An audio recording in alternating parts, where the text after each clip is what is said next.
нэг муухай ханаад хүрсэн юм чинь геополитик зах зээлийн мэдээлэл зэрэг өгч заяа. Окей. Өчигдөр би юу ярьж ирсэн бэ гэвэл Дональд Трамп Strait of Hormuz Ираныг хайж магадгүй. Гэхдээ хайж чадахгүй. Яг гэх юм бол ялагдана гэдэг чинь Иран тэр хэсэг өдөртнө гэсэн үг. Strait of Hormuz-ыг базаа авчих гэсэн үг. За. Ираны цаана хэн байгаа юм бэ гэх юм бол Оросууд байгаа. Хятадууд байгаа. За. Хятадуудын Оросуудын дэмжлэгтэй байна гэдэг чинь Сауди Араб, Кувейт, Катар гэх мэт чинь бүгдийг дараад авчин гэсэн үг. Strait of Hormuz-ыг өөрийнхөө болгоод тэн дээр ер нь бас Suez Canal, Panama Canal шиг төлбөр мөнгө ав. Тэр хэсгийн атман болно гэсэн үг. За тэгэхээр тэр хэсгийн атман болно гэдэг чинь нефт, газны арилжаагийг тодорхой хэмжээгээр өдөртнө гэсэн үг. Тэгээд юу болох юм бэ гэвэл одоо аль хэдийн эхэлсэн байгаа. Газ нефт хэвлэж байгаа усан онгоцоо Strait of Hormuz-аар нэвтрүүлмээр байгаа юм бол тий юанаараа тооцоо төлөөрэй гэж шаардлага тавьсан байгаа. Тий ер нь бол авилга төлөв нэг усан онгоц ойлцоо саяас $2 сая. За тэгээд нэг усан онгоцноос саяас $2 сая авнаа. Өдөрт ойролцоо 60-70-80 усан онгоц тэргээр нэвтрэнэ гэдэг чинь одоо хэр их мөнгө юм бэ? Асар их мөнгө. За тийм их мөнгө нэмээд өөрийнхөө газ нефтээ чөлөөтэй экспортлоод эхэлнэ. Дэлхийн зах зээл рүү. Окей. Тэгээ юу болох юм бэ гэх юм бол тэр хэсгийн супер атман болно гэсэн. Тэр хэсгийн супер атман болно гэдэг чинь Израильчуудын хувьд бол боломжгүй зүйл. За, нефтний арилжаа худалдаа бол доллараар явахгүй байна гэдэг чинь Америкчуудын хувьд боломжгүй юм. Америкчууд тэрнээсээ зүгээр ингээд хаяа явчих юм бол Америкчууд царайлтан гэсэн үг, ялгдан гэсэн үг. Тэгээд ер нь бол тэр хэсгээ Хятадуудад, Оросуудад тэр чигтээ зүгээр бэлэг болгож байгаа гэсэн үг.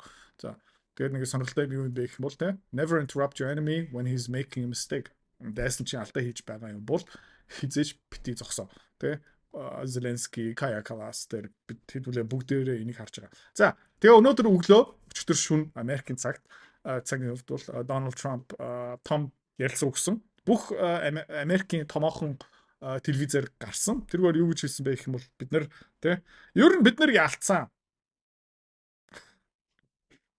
Ялцсан учраас үргэлжлүүлээ бөмбөгдөж байгаа. За тэгээ нэмээд юу гэж хэлсэн бэ гэх юм бол бид нэр иранчуудыг будаа болгоцсон. Бүгдийг нь бөмбөгдсөн. Одоо барыг бөмбөгдөх юм байхгүй. Тийм учраас дахиад 2-3-7 хоног бөмбөгдөнө. За тэгээд энэ 2-3-7 хоногийн хугацаанд иранчууд Strait of Hormuz-ыг чөлөөлөхгүй юм бол нээхгүй юм бол Ираны цахилгаан дэд бүц бүгдийг нь устгахна. За тэгэл энийг Дональд Трамп одоо 3 дахь ярьж байгаа Ираны цахилгаан станц дэд бүцийг дэлд авчих юм бол иранчууд юу их юм бэ гэх юм бол Катар, Сауди Араб, UAE, Израиль бүгднийг бас будаа болоод тэгээд дэлхийн эдийн засаг зүгээр хог болно. Америкийн эдийн засаг бас зүгээр хог болно. Дональд Трамп арчигт нь Republican ам арчигт нь ерөөхдөө юу болох нь айгүй тодорхой. Тэгээд аль нь ч ухарч болохгүй. Иранчууд ухарч болохгүй, бууж өгч болохгүй. Тэ Америкчууд бууж өгч болохгүй, Израильчууд бууж өгч болохгүй. Тийм учраас ийм асуудалд орсон байгаа. Тэгээд Дональд Трамп өчтөр ярьснаа хальт сонсцгоо. 8 секунд. We're going to hit them extremely hard over. За бид нэр тэднийг тултал бөмбөгднө гэж байна. Extremely we're going 2-3-7 to bring them back to the Stone Ages. Тэгээд тэднийг буцаагаад чулуун зэвсгийн үе рүү авчирна.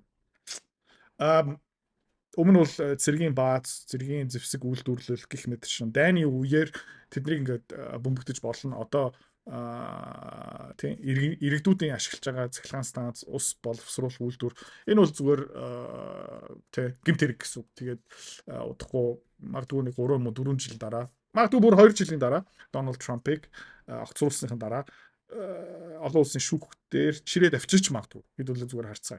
За тэгээ бөмбөгдөөд эхэлсэн хэдүүлээ зүгээр Иранд юу бөмбөгдүүлж байгаа юм бэ хэдүүлээ харцгаа. Энэ зэвсгийн агуулга будаа болцсон. Амар тэсэлж байна. Та харж байна. Амар. За тэгээд Дональд Трамп энийг яриад ирсэн чинь алтны үн ханш буцаагаад унж эхэлж байна. Бөмбөгийн үн ханш бас яг адилхан төв банкуд ерөөдөө юмаа зарж эхэлж байгаа. Хуцааны арилжаа хөрөнгө олт тийм мөнгөөр мөнгө олох амар сонирхолтой байгааз тийм. Гэхдээ амар хэцүү. Хэвч хүмүүс нь ерөөсөж чаддгүй. Ягаад чаддгүй юм бэ гэх юм бол ментор багш байхгүй. Community байхгүй. Одоо сайн сонсоорой. Тийм. Би school community нээсэн. Тэн дээр юу зааж байгаа юм бэ гэх юм бол энэ толгоонд байгаа хөрөнгө олтын бүх чадвараар чамтай хуваалцаж байгаа. Тэрнээс гадна би ямар хувьцаа хизээ ямар ханшаар хэдэн хуваар авж байгаа юм бэ тэн дээр ил тавигдсан байгаа. Чи нөгөө дүр аж бол. За Манай community-д нэгдсэн хүмүүс одоо 1 сарын байдлаар доллараар тий ойролцоо 50-60% өгөөж аль хэдийн авцсан байна. За чи миний энэ чадварыг сурмаар байгаа юм бол энэ видеоны эцэст тий манай рафт нь чам дэлгэн мэдээлэл өгнө. Тэгээд school community дотор уулзъя. За тэгээд Америкийн Израилийн пропаганда юу ярьж исэн бэ гэвэл Иранчуудын Пуужин дууслаа, дрон дууслаа гэхдээ тий энийг ингээ хараад үзэх юм бол юу болж байна гэх юм бол Израиль одоо хамгаалтгүй болж байгаа тэр Patriot missile, THAAD бүх юм ерөөхдөө байхгүй болцсон байна. Тэ дууссан. Эсвэл дуусах төгсөж байгаа. Ер нь бол дахиад 2 долооны дараа Израиль улс тэ Сауди Араб, Дубай, UAE, Доха, Катар бүгдээрээ агаарын хамгаалтгүй болчихсон гэсэн үг. За нэмээд Дональд Трамп энэ илтгэлээ тавьсныхан дараа Европт нэг пошк дизель түлш $200 болсон. 150 орчим литр тий бөөний үн $200 болсон. Окей. Тэгээ энэ юу гэсэн үг юм бэ гэх юм бол амар ойлгомжтой. Манай багцад яаж нөлөөлөх юм бэ гэх юм бол харамсалтай сайнаар нөлөөлнө. Өөр аргаараа мөнгө олмоор байна л да. Гэхдээ яг одоо өөр арга байхгүй. Энэ дайм болж байгаа учраас хөдөө аж ахуйн салбарт номер 1 юу хэрэгтэй юм бэ гэх юм бол цаг агаар ерөөхдөө хэрэгтэй, дараа нь бордоо хэрэгтэй, үр хэрэгтэй. Тэгэхээр тэр хөдөө аж ахуйн салбарт ажиллаж байгаа бүх тоног төхөөрөмж юу ашигладгийг, юу хэрэглэдэг юм бэ гэх юм бол дизель түлш. За тэгээ дизель түлшийн үн одоо Европт $200 хүрчлээ. Энэ бол disaster гэсэн үг. За өмнөх нефтний кризис ингээ хараад үзэх юм бол тий энэ маш олон жил ингээд байгаа. Тий 1 сарын 1-ээс 1 сарын 12 сарын 31-нд энэ бүр 1960 оны кризис байгаа, 2008 оны кризис байгаа, 1974 оны кризис байгаа, 2026 оны кризис. Окей. Түүхэнд тий ийм хурдтай, ийм өндөр ханш, ийм хурд өсөлт түүхэнд байгаагүй. Тэгээ би ингээд дахиад хэлье заяа. Азад аль хэдийн ирсэн байгаа Монголд яг 100% ирж амжаагүй байгаа. Одоо удахгүй энэ 7 хоног сүүлээр эх 7 хоногоос Европ дээр нь тэгэл дараа Америк. Ер нь хаасаагүй инфляц ер нь нэмэгдэнэ. За тэгээд нэг сонирхолтой юм юу юм бэ гэх юм бол энэ бодооны үн ногооноор байна. Окей. Цэнхрээр юу юм бэ гэх юм бол хөдөө аж ахуйн бүтээгдэхүүний үн. За өмнө та харж байгаа юм бол энэ Оросууд Украин руу ингээд дайрч орж байхдаа тий бордооны үн ингээд өссөн. Тэгээд жоохон байжгаад араас нь тий хөдөө аж ахуйн бүтээгдэхүүн бүгдээрээ үнд орсон. Тэгээ шууд нөлөө орж ирээгүй. Тийм учраас хэдүүлээ бас баг зэрэг хүлээх ёстой. За Strait of Hormuz хаалттай хിവэрэ байгаа юу ч өөрчлөгдөөгүй. Тэгээд хооронд алдчихж байна. Дональд Трамп илтгэлээ тавьсныхан одоо хизээ тавьсан бэ гэх юм бол яг 9 цагийн үеэр илтгэлээ тавьсан. Тэрнээс хойш ер нь бол Brent одоо Европын тий нефтийн үн хаш $98-оос шууд $108 одоо яг $109 хавцаа байгаа хаа тий ерөөхдөө дэше пууждсан. За тэгээд энэ бордооны хувьд бол аимшигтай явж байгаа. Тэгээд олон улсын хөрөнгө оруулалтын банк шинжээч нь бас юу хэлж байна гэх юм бол Герман улсын засгийн газрын бондын хүү улам өснө. За Америкийн засгийн газрын бондын хүү энэ улбар шараар байна. Хараар юу байгаа юм бэ гэх юм бол Германых энэ хоёулаа зэрэгцээд ерөөхдөө дэше явна гэсэн. За манай багцад энэ бас сайнаар нөлөөлнө. За бүр хамгийн инээдтэй юу юм бэ гэх юм бол G7 орнууд Оросоос юу шаардсан юм бэ гэх юм бол нефтний хязгаараа бол гэж юм.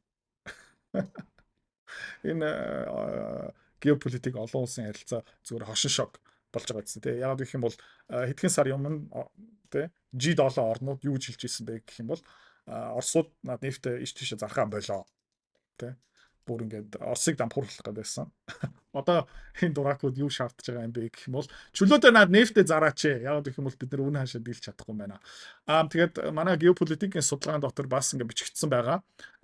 Өнгөрсөн 7 хоногийн тайлан дээр юу бичигдсэн байсан бэ гэх юм бол Европын газны агуулга дотор түүхэнд ийм бага хэмжээний газ байгаагүй. Тэгэхээр сонирхолтой юм бэ гэх юм бол энэ статистик 2 сарын мэдээлэл оруулсан байгаа. 3 сарын мэдээлэл ерөөхдөө байгаа. Одоогийн байдлаараа газны агуулга нэг 27.5% дүүргэлтэй байгаа. За тэгээд та өнгөрсөн сарын хугацаанд гарсан бүх судалгааг нэг доор нь худалдаж авмаар байгаа юм бол зүгээр Идэрбат.com руу ороод энэ судалгаан дээр дараад тэгээд ерөөхдөө авч болно. Тэгээд энэ сарын хугацаанд өдөр болгон 7 хоног болгон гарч байгаа онцгой судалгаа, зах зээлийн мэдээлэл арилжааны саналууд та бас өдөр болгон хүлээж авах гэсэн үг. Нэг сарын хугацаатай. Энийг худалдаж авсан дараа тий Hydroxycom руу ороод энийг сонирхоод үзчихээрэй.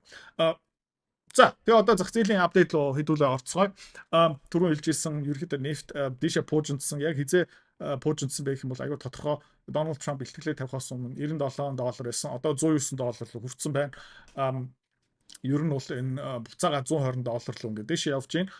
Дональд Трамп бэлтгэлээ тавьсныхын дараа та харж байгаа бол долларын үн ханш бас чангарсан. Тэгээд би YouTube буюу манай School community-гийн ингээд комментуудыг ингээд харахаар айгуу сонирхолтой.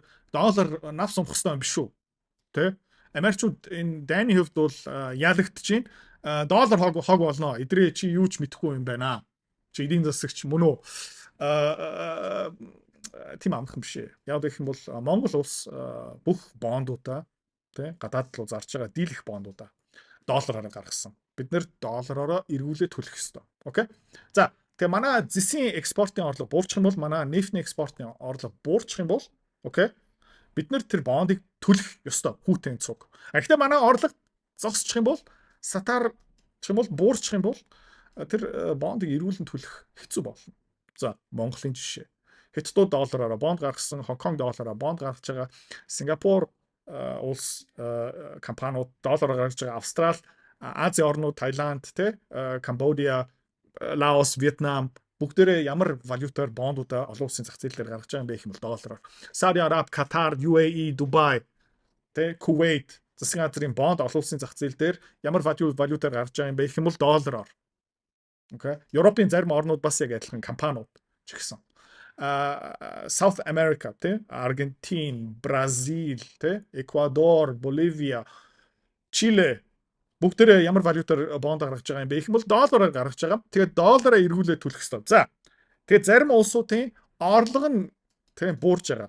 Сауди Араб, Катар, UAE-гийн орлого нь бүр тасарчж байгаа. Гэхдээ тэд нэр юу төлөх ёстой юм бэ гэх юм бол доллар төлөх ёстой. Одоо тэд нар юу хийх юм бэ гэх юм бол байгаа юмнуудаа зараад доллар худалдаж аваад тэгээд зээлүүдээ эргүүлээ төлөх ёстой. За, Европчууд еврогоор нефт газ авахгүй. Одоохондоо ч гэсэн дэлхийн нефт газыг худалдаж авдаг валют юу юм бэ гэх юм бол доллар гэсэн үг.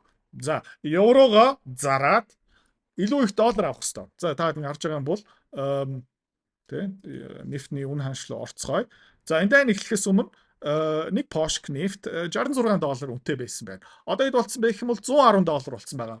За тэгээ өмнө бол еврогоор $60 худалдаж авах ёстой байсан бол нэг пошк нефт авахын тулд европчууд одоо юу ёстой болж байгаа юм бэ гэвэл $110 худалдаж авах ёстой нэг пошк нефт авахын тулд. Ойлгож байна уу? Америкийн эдийн засаг муудч магадгүй. Америкийн дэлхийн тайзан дээр нэр хүнд нь буурч магадгүй.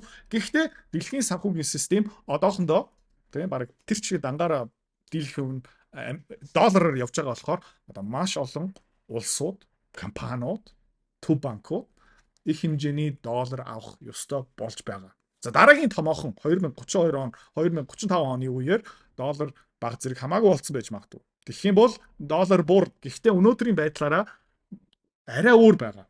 Дэлхийн баг бүх юм ерөөхдөө доллараар арилжаад ирдэг энэ эрдэнэ шиш та харж байгаа бол Трамп илтгэлээ тавьсан 458-аас шууд $464 руу өссөн буута $600-аас 615 өчтөр бас нүүрс буцаагаад өссөн. Энэ бол үгүй Bloomberg манай commodity index бас BCI та харж байгаа бол өчтөр 24 дээр байсан бол одоо буцаагаад шинэ 2 жилийн all time high дээр ирсэн байна 24.60. Тэгэл манай багцын өнөөдрийн байдлаар бараг 30-аас дээш BCI дотор явж байгаа болохоор хэдүүлээ айгүй аюулгүй айгүй хөрхөн ашиг олж байгаа. За нөгөө зах зээл ингээ хараад үзэх юм бол өчигдөр ерөөхдөө би хэлжсэн анхааруулсан авахгүй шүү аюултай энэ bull trap ерөөдөө хүмүүс ингээ найдаж эхэлж байна. Одоо Трамп тако хийж магадгүй тако утсангүй тэгээд одоо pre-market дээр $597 руу унтсан байна.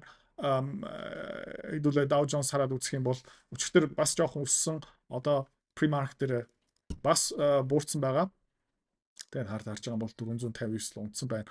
IWM Russell 2000 өчигдрийн хаалтын ханш 249 одоо 244 болцсон байна. Ерөнхийдөө буцаагаад downtrend руу явж байна. За, биткойн тэ хэлжсэн биткойныг арилжаалах хүсэлтэй хүмүүс байгаа юм бол би өмнө нь бол хэлжсэн ер нь бол нэг bear flag байна. Ер нь short хийж болох юм байна.